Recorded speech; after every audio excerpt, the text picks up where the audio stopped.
Good morning. We're here at Hagedorn Racing Development working on a 820 cubic inch Chevrolet Hemi, getting it ready for the season here, just to show you a little bit more why our motors run a little better than most. We're checking ring end gap. Of course, we got about a foot of snow last night, so it's really nice outside, so it's a good day to be putting motors together. But most people, and you might ask your engine builder how he sets his ring end gap. We spent the extra money, got a total seal ring grinder, and we can set this, as you can see from the dial indicator, we're going to set this ring at 26 thousandths end gap.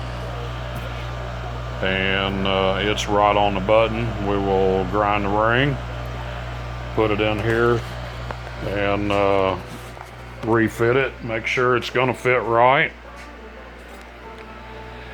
A lot of guys do this by hand with a crank grinder. Stick it in, it's kind of a go, no-go gauge. I'm going to lay the, set it up here.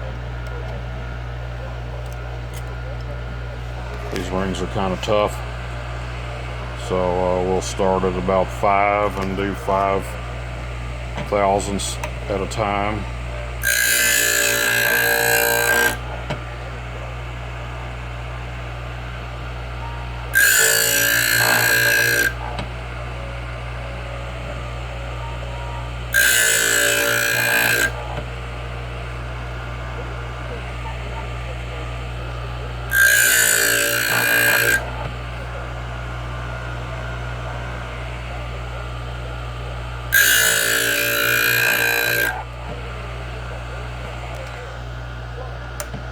And then the final step is to deburr it on the other wheel.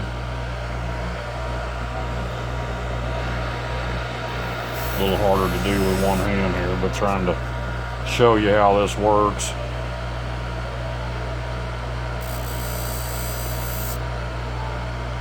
So now the ring has no burr on the end of it.